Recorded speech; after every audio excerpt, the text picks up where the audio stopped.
بہن اور بھائیوں، السلام علیکم۔ آپ کا میزبان وحید جی آپ سے مخاطب ہے۔ خیریت موجود، خیریت مطلوب۔ فضائل شب قدر۔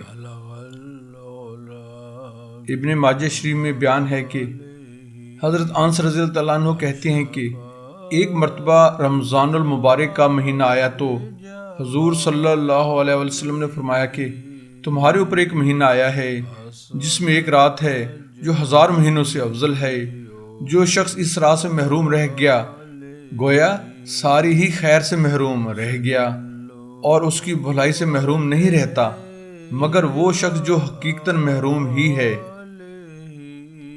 اسی طرح مشکات شریف اور بخاری شریف میں ہے۔ حضرت عبادہ رضی اللہ عنہ کہتے ہیں کہ نبی کریم صلی اللہ علیہ وآلہ وسلم اس لیے باہر تشریف لائے تاکہ ہمیں شب قدر کی اطلاع فرما دیں، مگر دو مسلمانوں میں جھگڑا ہو رہا تھا۔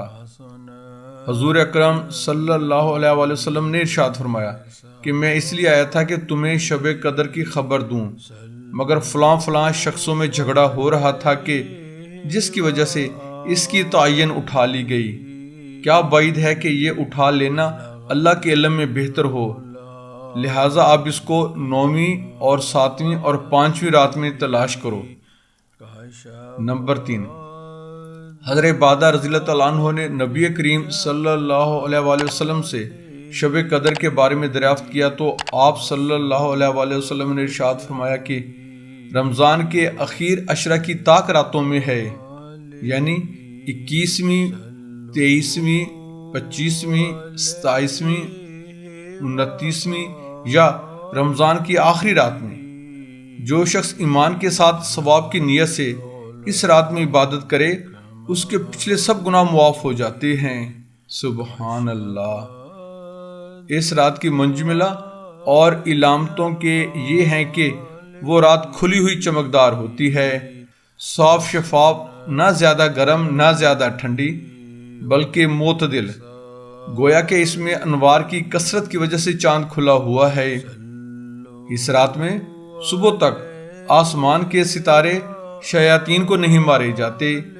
نیز اس کی علامتوں میں سے یہ بھی ہے کہ اس کے بعد کی صبح کو آفتاب بغیر شعاع کے طلوع ہوتا ہے۔ ایسا بالکل ہموار ٹکیا کی طرح ہوتا ہے جیسا کہ 14ویں رات کا چاند۔ اللہ جل شانہ نے اس دن کے آفتاب کے طلوع کے وقت شیطان کو اس کے ساتھ نکلنے سے روک دیا، بخلاف اور دنوں کے کہ طلوع آفتاب کے وقت شیطان کا اس جگہ ظہور ہوتا ہے۔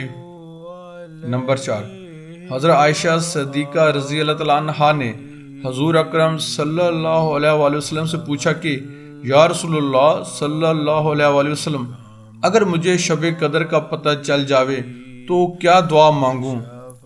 تو حضور صلی اللہ علیہ وآلہ وسلم نے یہ دعا ارشاد فرمائی، بسم اللہ الرحمن الرحیم، اللہم انک عفو تحب العفو فاعف عنی۔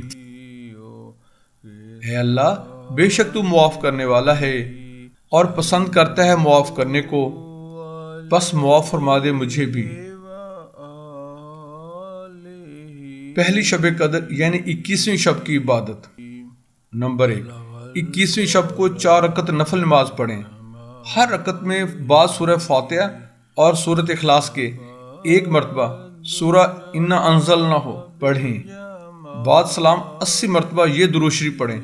انشاءاللہ اس نماز کے پڑھنے والے کے حق میں فرشتے دعا کریں گے اور تمام حاجات پوری ہوں گی۔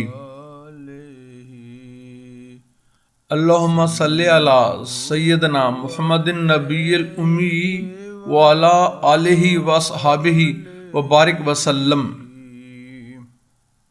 نمبر 2، 21ویں شب میں 2 رکعت نفل نماز پڑھیں۔ ہر رکعت میں سورہ الحمد شریف کے بعد کل شریف 3 بار پڑھنی ہے اور انا انزلنا 1 بار پڑھیں۔ بعد السلام 80 مرتبہ یہ استغفار پڑھیں۔ سچے دل سے پڑھنے والے کے تمام گناہ معاف ہوں گے۔ ماشاءاللہ۔ بسم اللہ الرحمن الرحیم،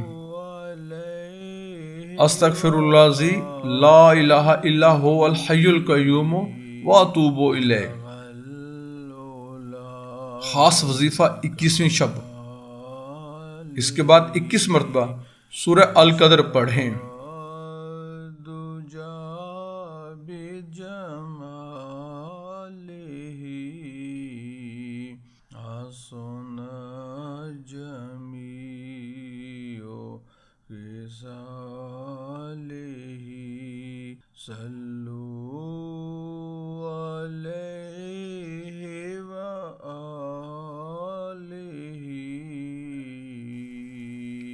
اسی طرح 21ویں روزے والے دن کے وظائف۔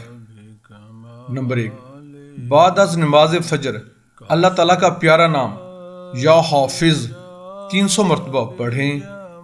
نمبر 2، بعد از نماز ظہر اللہ تعالیٰ کا پیارا نام یا ناصر 300 مرتبہ پڑھیں۔ نمبر 3، بعد از نماز عصر اللہ تعالیٰ کا پیارا نام یا باسط 300 مرتبہ پڑھیں۔ نمبر 4، بعد از نماز مغرب دعائے جمیلہ 3 مرتبہ پڑھیں۔ اور نمبر 5، بعد از نماز عشاء سورہ طلاق کی آیت 3 40 مرتبہ پڑھیں۔ آیت مبارکہ آپ کے سامنے پیش کی جا رہی ہے۔ دعا ہے اللہ تعالی ہمیں اس پر عمل کرنے کی توفیق نصیب فرمائے اور دعاؤں میں ہمیں یاد رکھنا۔ جزاک اللہ۔ اگر آپ ہمارے یوٹیوب چینل اسلام T V by Waheed ji پر نئے آئے ہیں تو ہم آپ سے ملتمس ہیں ہمارے چینل کو سبسکرائب کر کے بیل آئیکن پر کلک کر لیں، آل کو چیک ان کر لیں، ہماری ویڈیوز کو اپنے حلقہ احباب میں شیئر کریں۔ جزاک اللہ۔